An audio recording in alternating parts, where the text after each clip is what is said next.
Рахмат. Кийинки сөз талапкер Омошев Эрмекбай Альяновичте. Саламатсыздарбы, урматтуу Кара Дарыя айыл өкмөт тургундары, урматтуу шайлоочулар.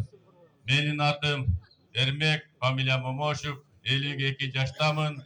Эмне үчүн 52 жаштамын деп айтып атам. Кээ бирлер чачымын агарганын көрүп карып калган окшойт деп атыптыр. Элдин кызматында, элдин түйшүгүндө жүрүп, чындыгында кичине агайып кетти.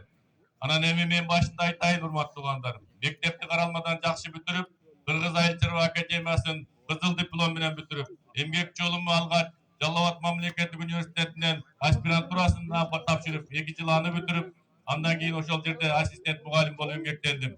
2003 жылдан 2012 жылга чейин айыл чарбасында жеке сектордо бизнес чөйрөсүндө иштеп, 39 жашыма чейин жашоо шартымды тыңдадым. Анан 39 жашымда сиздердеги окшогон карапайым элдин арасына шайлоого барып, жергиликтүү кеңеш депутаты болуп шайланып, ошол эле жерде айылдык кеңеш төрагасы, ошол эле учурда райондук кеңеш төрагасы болуп 5 жыл кызмат кылдым. 2 созуп элдин арасынан шайланып чыктым. Кудайдын буйругу экен, мына 5 райондо жетекчи болуп аким болуп келдим. 2017 жылдан 20 жылы күзгө чейин мен Сузак районунда сиздер менен чогуу ушу Сузактын көйгөйүн тартып, коронавирус ооруларын чогуу сиздер менен башыбыздан өткөрдүк.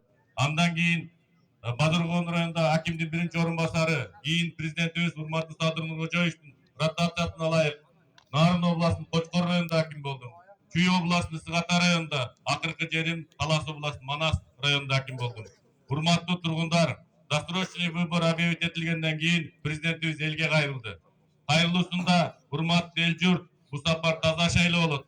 Бул сапар сиздер татыктуусун шайлап бериңиздер. Билими терең, тажрыйбасы мол адамдарды шайлап бериңиздер деп кайрылуу жасады. Ошондо мен терең ойлондум. Мага чейинки коюлган кандидаттарды, андан кийинки